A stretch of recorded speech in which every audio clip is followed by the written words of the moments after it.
Bismillahirrahmanirrahim. Assalamualaikum warahmatullahi wabarakatuh. Innal hamdalillah nahmaduhu wa nasta'inu bihi wa nastaghfiruhu wa nastahdihi. Na'udzu billahi ta'ala min shururi anfusina wa sayyiati a'malina. Man yahdihillahu fala mudilla lahu wa man yudlil fala hadiya lahu. Ashhadu an la ilaha illallah wahdahu la syarika lahu. Ashhadu anna sayyidana Muhammadan abduhu wa rasuluh. Allahumma salli wa sallim wa barik alaihi wa alihi wa ashabihi wa man tabi'ahum bi ihsanin ila yaumiddin wa alaina ma'ahum bi rahmatika ya arhamar rahimin. Para jemaah yang dimuliakan Allah Subhanahu wa taala, tema malam hari ini seputar atau mazhab Asy'ari. Apakah itu adalah mazhab Ahlus Sunnah wal Jamaah atau tidak? InsyaAllah di malam ini kita akan membahas seputar Imam Al-Asy'ari dan seputar mazhab atau aqidah Asy'ariyah. Para jemaah yang dimuliakan Allah, kenapa saya membahasnya? Karena saya pernah membaca sebuah kitab yang menyatakan bahwa Asy'ariyah ini termasuk salah satu firqah sesat. Berarti dia menyesatkan hampir 80% lebih daripada ulama Ahlus Sunnah wal Jamaah yang berakidah Asy'ariyah. Para jamaah yang dimuliakan Allah Subhanahu wa taala, Ahlus Sunnah wal Jamaah, Imam Ibn Subki mengatakan dalam kitab Syarah Aqidat Ibnul Hajib, bahwasannya beliau mengatakan, i'lam anna Ahlus Sunnah wal Jamaah, ketahuilah bahwasannya Ahlus Sunnah wal Jamaah mereka sepakat dengan satu i'tiqad, satu keyakinan tentang tiga hal. Apa yang wajib, apa yang diperbolehkan, apa yang mustahil bagi Allah Subhanahu wa taala. Walaupun caranya berbeda-beda, prinsipnya berbeda-beda, tapi semuanya tujuannya adalah mensucikan Allah daripada segala kekurangan. Beliau membagikan Ahlus Sunnah wal Jamaah ada tiga kelompok. Pertama adalah Ahlul Hadith.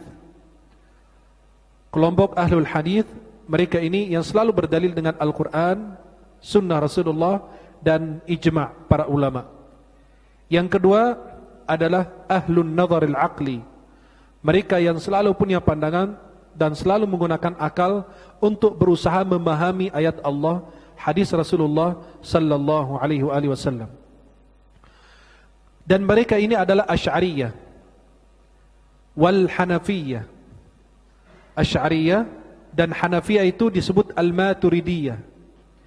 Dan syekhnya kaum Asy'ariyah adalah Abul Hasan Al-Asy'ari. Dan yang Maturidiyah adalah Abu Mansur Al-Maturidi. Kemudian para jamaah yang dimuliakan Allah Subhanahu wa taala, yang ketiga adalah Ahlul Wijdani wal Kashf. Yang tersebut ahli tasawuf, ahli tariqat. Maka yang pertama adalah Ahlul Hadith, yang kedua adalah kelompok yang selalu menggunakan akal dengan memahami ayat Allah, hadis Rasulullah SAW.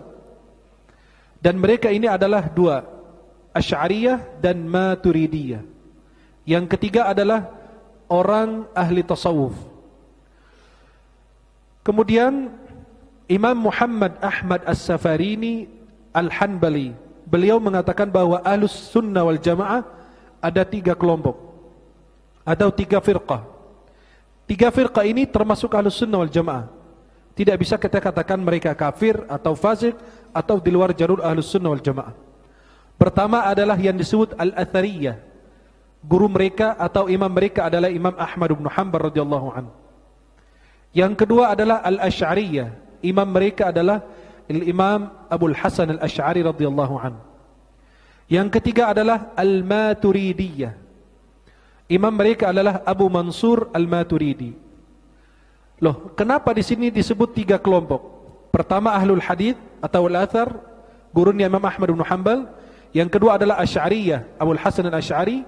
Yang ketiga adalah Maturidiyah, Abu Mansur Al-Maturidi. Loh, kenapa di sini enggak dimasukkan Ahlus Sufiyah atau tasawuf? Karena beliau tidak menyatakan bahwa orang tasawuf ini di luar akidah Ahlussunnah wal Jamaah, tidak. Tapi karena beliau berbicara tentang firqah yang berkaitan dengan akidah. Kalau ahli tasawuf tidak pernah punya akidah sendiri. Mereka selalu mengikuti akidah di antara salah satu di antara tiga ini. Athariyah atau Asy'ariyah atau Maturidiyah. Maka beliau tidak menyatakan tasawuf akidah ini, enggak. Karena mereka ikut salah satu di antara tiga ini. Dan tasawuf ini adalah yang berkaitan dengan tazkiyatun nafs. Tentang membersihkan jiwa kita, diri kita, hati kita, lisan kita, pikiran kita. Kemudian para jamaah yang dimuliakan Allah Subhanahu wa taala, semua kita selalu mendengarkan tentang akidah Asy'ariyah atau Imam Abul Hasan Al-Asy'ari. Salah satu ulama besar yang kita selalu dengar nama beliau, bahkan disebut di hadapan kita terus. Atau disebut akidah Asy'ariyah. Atau orang ini akidahnya Asy'ariyah, mazhabnya Syafi'i. Kalau di Indonesia dibilang akidah Asy'ariyah, mazhabnya, fikihnya adalah mazhab Imam Syafi'i radhiyallahu anhum ajma'in. Ketahuilah bahwa pengikut Imam Al-Asy'ari ini ulama, hampir seluruh ulama Ahlussunnah wal Jamaah. Dari kalangan ulama akidah ada, dari kalangan ulama tafsir ada, dari ulama yang mensyarah sunnah hadis Nabi ada, kemudian ulama hadis, kemudian ulama usul fikih, kemudian ulama bahasa Arab, nahwu sarf. Semua hampir mayoritas ulama Ahlussunnah wal Jamaah mereka berakidah Asy'ariyah. Di antaranya ada Imam Abu Ishaq Al-Isfarayini, kemudian Abu Nu'aim Al-Asfahani, ada Syekh Abu Muhammad Al-Juwaini, salah satu ulama dalam bidang usul fikih, Imam Al-Ismaili, Imam Al-Baihaqi, Imam Ad-Daraqutni, Al-Khatib Al-Baghdadi, Abul Qasim Al-Qushairi yang punya risalah namanya Risalah Al-Qushairiyah. Kemudian Imam Abu Ishaq Al-Shirazi, salah satu ulama mazhab fikih, Al-Imam Al-Ghazali, Imam Abul Wafa Ibn Uqail Al-Hanbali, Imam Ibn Asakir, Imam Al-Qadhi Iyad Al-Maliki, Imam Nawawi, Imam Ar-Razi, Imam Qurtubi, Imam Al-Izz Ibn Abdissalam, dan Abu Amr Ibn Al-Hajib, salah satu ulama usul fikih, Imam Ibn Daqiq Al-Id, salah satu ulama fikih, Taqiyuddin Ibn Subki, Imam Zainuddin Al-Hafidh Zainuddin Al-Iraqi. Beliau yang mentakhrijkan hadis kitab Ihya Ulumuddin Imam Al-Ghazali. Imam Ibn Hajar Al-Asqalani yang mensyarah Sahih Bukhari dan menamakan kitabnya Fathul Bari Syarah Sahih Bukhari. Kemudian Imam Zakaria Al-Ansari, salah satu ulama besar dalam mazhab Syafi'i. Imam Az-Zarkashi, Imam As-Suyuti, Jalaluddin As-Suyuti, Imam Al-Alusi, Imam Al-Amidi, Al-Bayjuri, Qalyubi wa Umairah, Ibn Al-Athir, Ibn Khaldun Al-Baydawi. Ini sebagian daripada ulama. Di antara ulama ini ada ulama akidah, ada ulama hadis, ada ulama tafsir, ada ulama yang mensyarah hadis, ada ulama nahwu sarf. Berarti kalau berbicara tentang akidah Asy'ariyah, hampir 90% lebih daripada ulama Ahlus Sunnah mereka berakidah Asy'ariyah. Kitab-kitab mereka menjadi sandaran kita semua. Rujukan kita adalah kitab-kitab mereka. Fathul Bari, kemudian kitab-kitab dalam bahasa Arab, kitab usul. Kemudian Imam Al-Juwaini dalam kitab Al-Waraqat, Matnul Waraqat, itu dalam bidang usul fikih. Dan ulama-ulama lainnya. Imam Al-Ghazali menjadi rujukan dalam bidang usul fikih, punya kitab. Dalam pembahasan fikih Syafi'i ada, Tazkiyatun Nafs ada, Ihya Ulumuddin, dan seterusnya. Maka kalau berbicara tentang akidah Asy'ariyah, 90% lebih daripada ulama Ahlus Sunnah wal Jamaah mereka berakidah Asy'ariyah. Siapakah Imam Al-Asy'ari yang mereka selalu berdebatkan? Ini bukan kalangan Ahlus Sunnah. Sampai saya pernah membaca pernyataan salah satu ulama yang menyatakan bahwa ketika beliau ditanya akidah Asy'ariyah, apakah mereka Ahlus Sunnah wal Jamaah? Perhatikan jawaban beliau apa? Mereka tidak termasuk Ahlus Sunnah wal Jamaah. Berarti Anda menisabkan hampir 90% daripada ulama-ulama kita. Maka orang kalau berbicara harus berhati-hati. Jangan gampang menuduh orang dengan pernyataan yang akan membuatnya nisal pada suatu waktu ketika dia berhadapan dengan Allah Jalla Jalaluhu. Para jemaah yang dimuliakan Allah, siapakah Imam Al-Asy'ari? Imam Al-Asy'ari itu nama beliau Ali bin Ismail bin Abi Bishr. Nasabnya beliau bersambung kepada sahabat Nabi namanya Abu Musa al-Ash'ari. Beliau diberi julukan dengan panggilan Abul Hasan al-Ash'ari. Kemudian beliau lahir di Basrah, di Irak. Dikatakan pada tahun 260 Hijriah atau 270 Hijriah. Siapa gurunya Imam Ash'ari ini? Apakah beliau punya guru-guru yang jelas? Kepada siapa beliau belajar? Pada awal hayatnya beliau berguru atau mempelajari akidah Mu'tazilah. Ada firqah di luar Ahlussunnah wal Jamaah namanya Mu'tazilah. Beliau berguru dan belajar akidah I'tizal atau Mu'tazilah daripada ayah tirinya bernama Abi Ali Al-Jubba'i. Beliau ini Ali Al-Jubba'i ini orang berakidah Mu'tazilah dan salah satu ulama Mu'tazilah. Dan ini adalah ayah tirinya Imam Abul Hasan al-Ash'ari radhiyallahu anhu. Beliau dari sejak kecil belajar akidah Mu'tazilah. Karena memang di satu rumah beliau berguru, dididik langsung oleh Ali al-Jubba'i tersebut. Kemudian beliau terus bersama Ali al-Jubba'i, ayah tirinya Imam Abul Hasan, terus belajar kepada beliau selama 40 tahun. Sampai usia 40 tahun. Sehingga Imam Al-Jubba'i ini kalau terjadi sesuatu halangan, dia tidak bisa hadir dalam kajian atau berdebatan, munadharah, diskusi atau berdebatan. Dia mewakili Abul Hasan al-Ash'ari. Dia mewakili Abul Hasan al-Ash'ari untuk ikut dalam menyampaikan kajian karena sudah ahli. 40 tahun belajar akidah Mu'tazilah, sudah ahli. Kemudian beliau ikut berdebat, ikut mengisi kajian dan seterusnya. Ketika beliau sudah mencapai usia 40 tahun, beliau sudah mulai matang akal pikiran beliau. Kemudian beliau berusaha mencari kebenaran. Ditambah lagi beliau berlindung dan memohon pertolongan Allah Subhanahu wa taala agar Allah menjelaskan dan menunjukkan jalan kebenaran untuk beliau. Sehingga beliau menceritakan apa yang terjadi pada diri beliau suatu malam. Beliau mengatakan, saya ragu terhadap akidah saya ini, akidah Mu'tazilah. Saya ragu terhadap akidah tersebut. Kemudian beliau mengambil wudu dan salat 2 rakaat dengan permohonannya kepada Allah, meminta petunjuk dari Allah Subhanahu wa taala agar Allah menunjukkan jalan kebenaran, atau agar Allah Subhanahu wa taala memberitahukan jalan yang benar di antara akidah-akidah yang ada. Kemudian beliau mengatakan, sesudah saya tidur di malam tersebut, saya mimpi Rasulullah sallallahu alaihi wasallam. Beliau mimpi Nabi sallallahu alaihi wasallam dan menceritakan, mengadu kepada Nabi. Beliau beberapa hari pusing memikirkan akidahnya, ragu terhadap akidah Mu'tazilah. Dia ngambil wudu, salat 2 rakaat, tidur. Malam hari beliau mimpi Rasulullah. Beliau mengadu, fasyaka ila Rasulillah, mengadu kepada Rasulullah. Apa yang beliau rasakan dalam hatinya?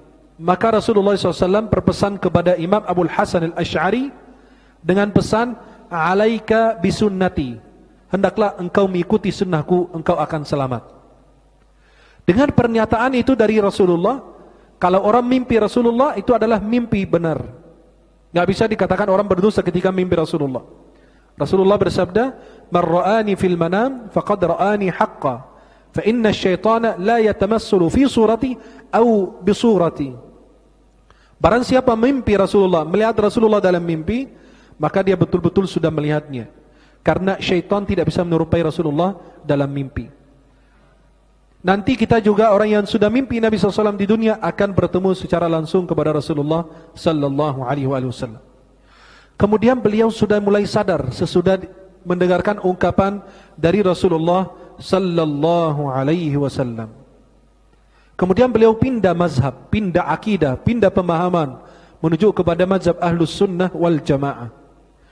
Sebelum beliau pindah mazhab, dikatakan beliau menghilang sampai 15 hari di rumahnya. Kenapa? Mentadaburi, menghayati, memikirkan, apakah apa yang saya rasakan ini Betul atau tidak? Beliau introspeksi diri. Selama 15 hari, mutar-mutar di pikiran beliau, apakah akidah yang saya ikutin itu benar atau tidak. 15 hari kemudian beliau muncul, menuju ke masjid. Sesudah sholat Jumat, beliau naik mimbar. Dikatakan dalam sebuah riwayat, beliau naik di atas kursi. Naik mimbar, naik kursi, kemudian beliau menceritakan kepada mereka bahwa memanggil semua orang dan menyatakan bahwa dia sudah meninggalkan akidah Mu'tazilah. Saya sudah tidak ikut akidah Mu'tazilah lagi. Dan saya bertobat kepada Allah Subhanahu wa taala, dan saya akan membongkar rahasia atau kekurangan dan aib orang-orang Mu'tazilah tersebut, karena mereka jauh dari ajaran Ahlussunnah wal Jamaah. Sampai beliau secara simbolis melepaskan bajunya yang dia pakai secara simbolis saja. Artinya apa? Saya melepaskan mazhab Mu'tazilah, saya sekarang berpakaian dengan mazhab Ahlussunnah wal Jamaah. Maka coba perhatikan, beliau ini sampai 40 tahun belajar Mu'tazilah, kemudian beliau pindah ke Ahlussunnah wal Jamaah. Manhajnya, metodenya beliau dalam mencari kebenaran. Pertama, beliau berusaha mencari kebenaran dan meninggalkan fanatik terhadap mazhab. Beliau tidak mau fanatik terhadap mazhabnya.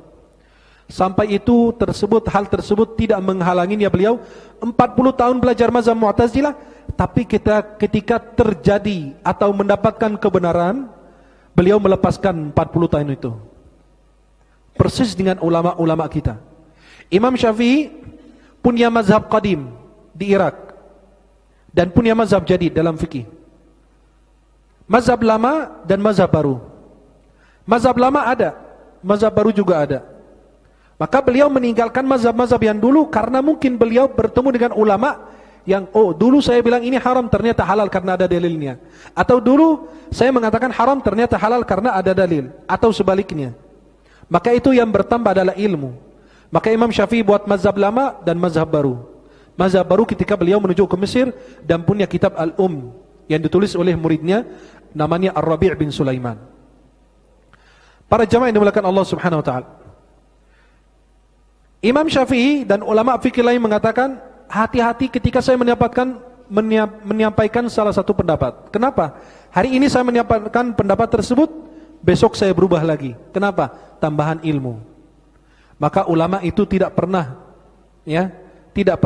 menyesal jika mereka menemukan apa yang mereka nyatakan atau pernyataan mereka, fatwa mereka salah, mereka langsung muncul di TV atau di koran atau di apa, langsung mereka menyampaikan permohonan maaf, saya fatwa yang saya sampaikan kemarin salah.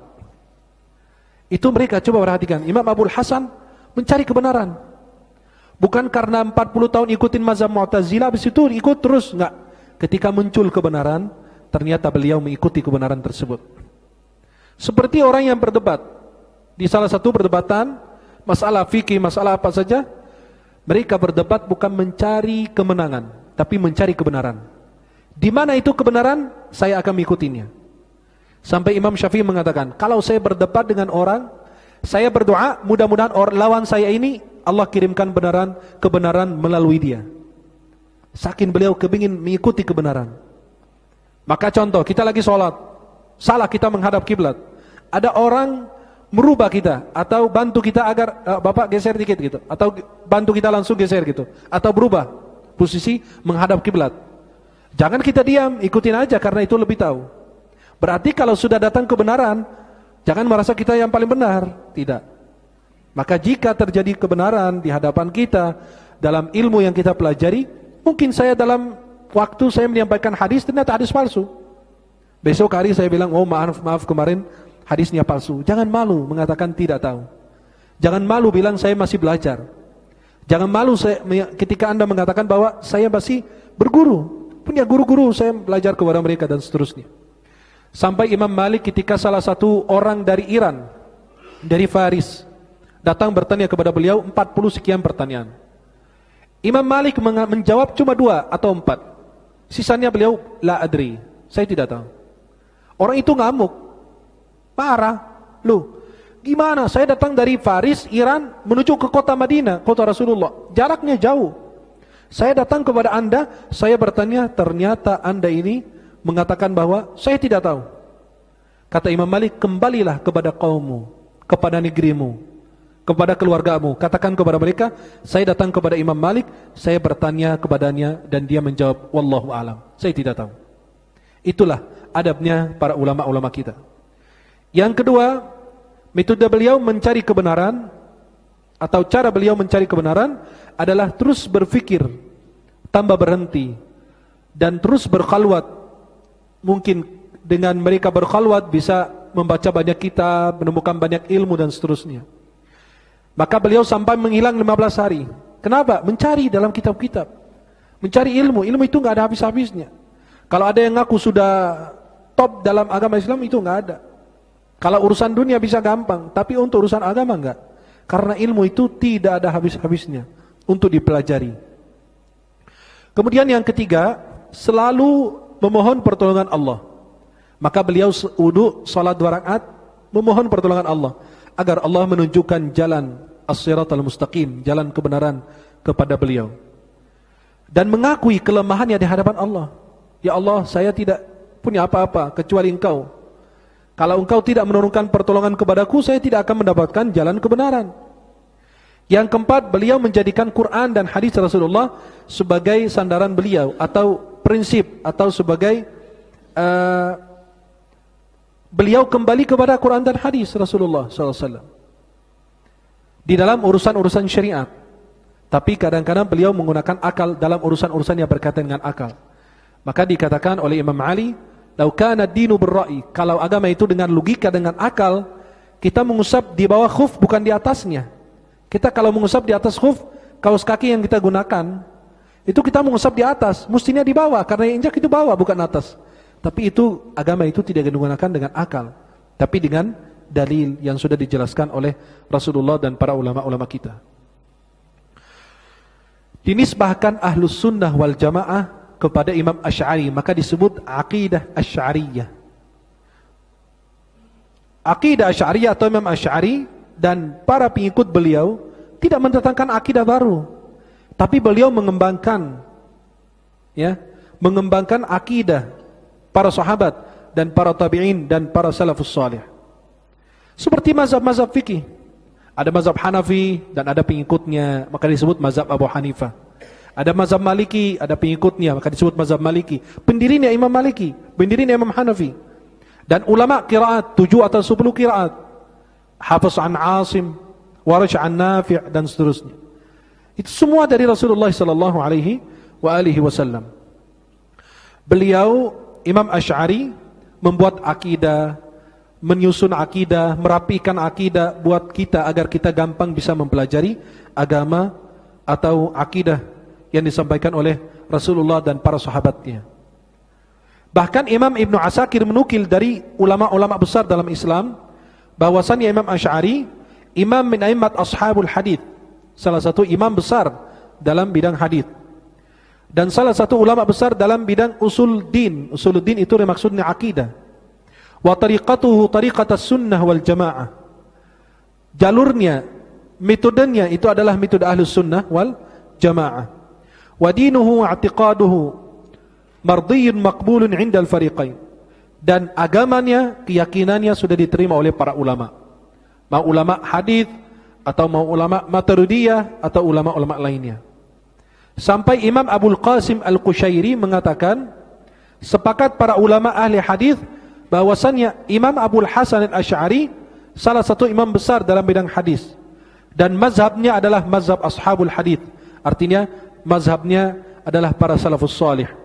Barang siapa mencelanya atau menuduh beliau dengan tuduhan yang tidak beliau punya bukti, maka dia telah mencela seluruh ulama Ahlus Sunnah wal Jamaah. Karena kita tadi sampaikan ribuan, jutaan para ulama mengikuti mazhabnya Imam Asy'ari atau disebut Asy'ariyah. Di Al-Azhar Syarif di Mesir sudah 1000 tahun lebih mereka atau kita semua mempelajari akidah Asy'ariyah. Apakah sudah selama 1000 tahun enggak ada satupun ulama yang benar? Ulama yang mengajarkan saya SMP, SMA belajar akidah Asy'ariyah itu di dalam Al-Azhar sampai kuliah. Kemudian di Jami' Zaitunah, di Tunisia, di Jazair, di seluruh negara. Ya, kecuali sebagian negara itu mereka tidak mengajarkan akidah Asy'ariyah. Padahal akidah Asy'ariyah adalah akidah Ahlus Sunnah wal Jamaah. Sikapnya beliau, Imam Asy'ari, terhadap orang yang suka mengkafirkan orang lain.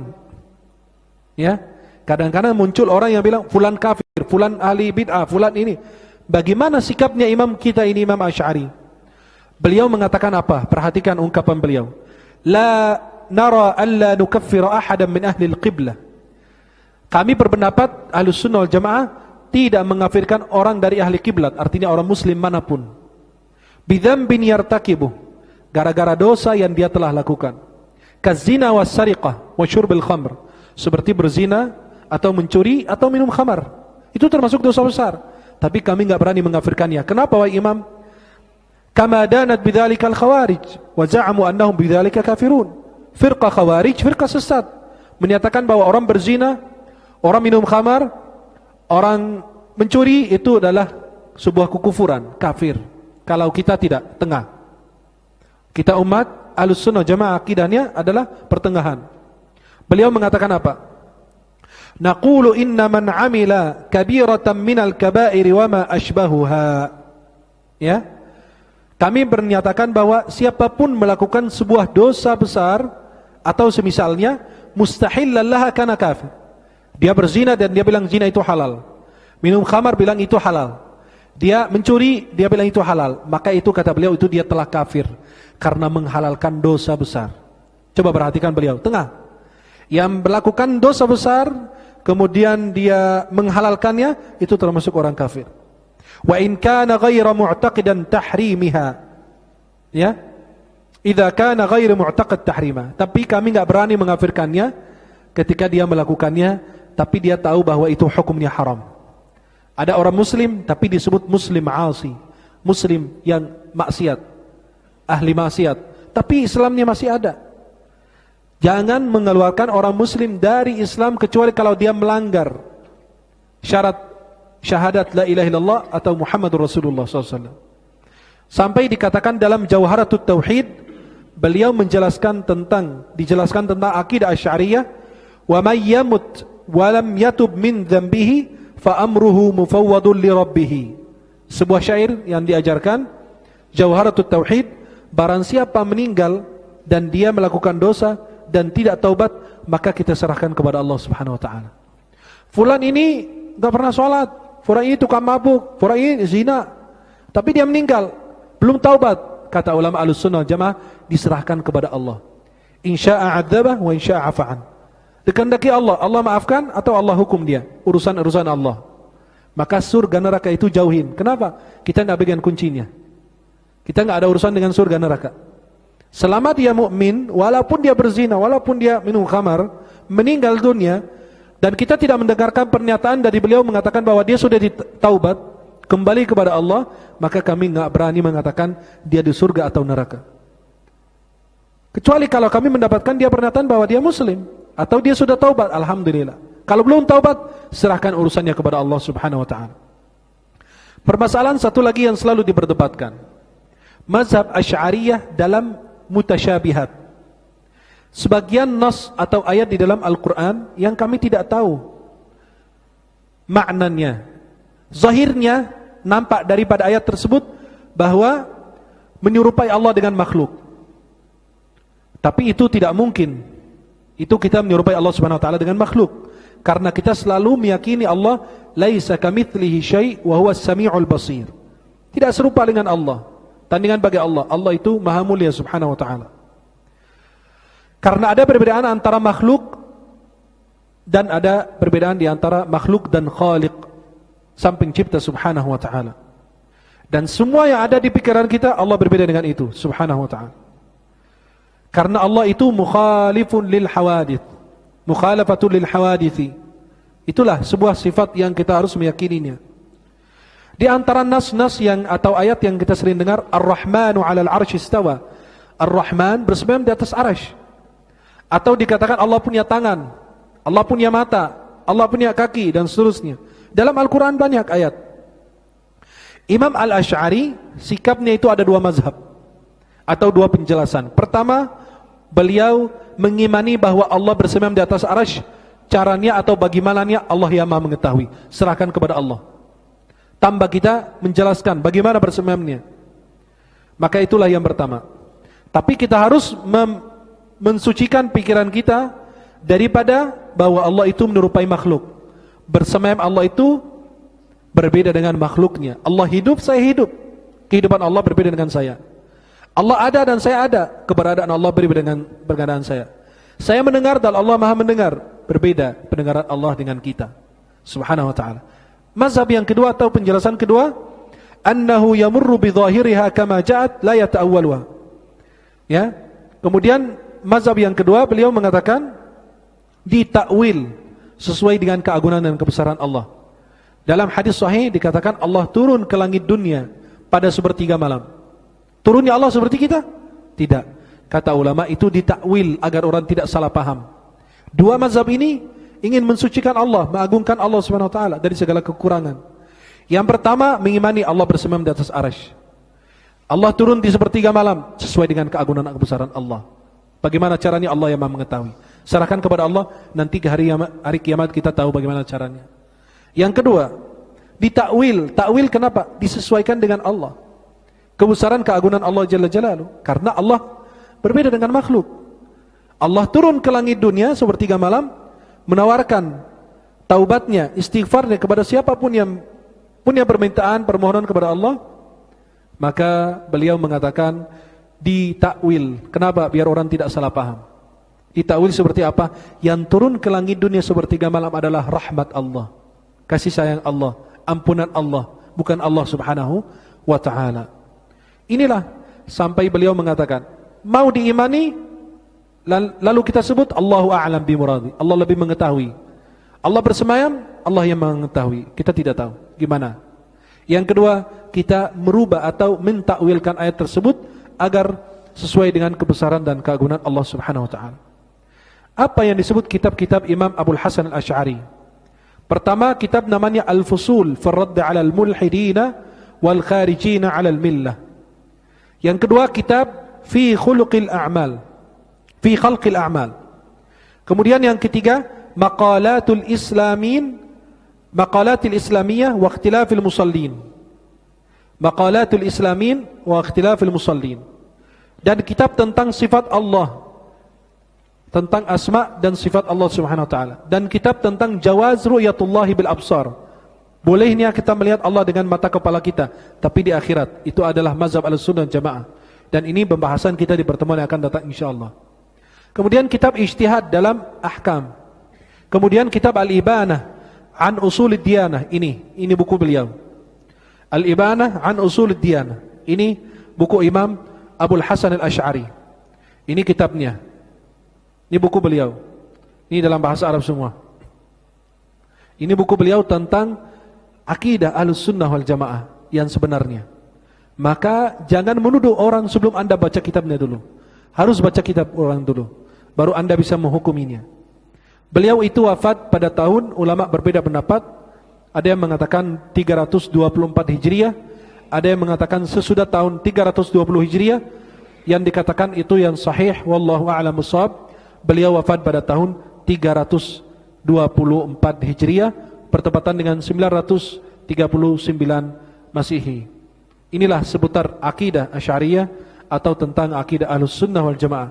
Maka jika ada seorang berani mengatakan bahwa Asy'ariyah adalah bukan Ahlussunnah wal Jamaah, berarti dia menuduh Imam Ibnu Hajar, Imam As-Suyuti, Imam Qurtubi dan ulama lainnya, Imam Ghazali, menyatakan bahwa mereka ini sesat.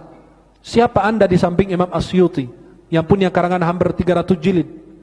Ulama. Anda siapa? Hafal Quran aja belum, bahasa Arabnya masih kacau. Memahami hadis Rasulullah belum, hafal berapa hadis aja belum, hadis Arba'in aja, atau Riyadhus Shalihin Imam Nawawi belum dihafal. Ini mereka ratusan hadis, ribuan hadis. Ulama ini adalah ulama besar, sudah diakui keilmuannya oleh dunia. Anda siapa di samping mereka? Samping Imam Abu Hanifah, samping Imam Syafi'i dan ulama-ulama lain. Maka jika ada yang berani mengatakan bahwa akidah Asy'ariyah adalah bukan akidah Ahlussunnah Jamaah, berarti dia telah menuduh 90% lebih daripada ulama Ahlussunnah yang berakidah Asy'ariyah. Maka adalah tanggung jawab besar di hadapan Allah Subhanahu wa taala. Semoga Allah senantiasa muliakan kita dunia dan di akhirat, dan senantiasa kita berpegang teguh kepada ajaran Ahlus Sunnah wal Jamaah sampai akhir hayat kita. Wallahu taala a'la wa a'lam bissawab.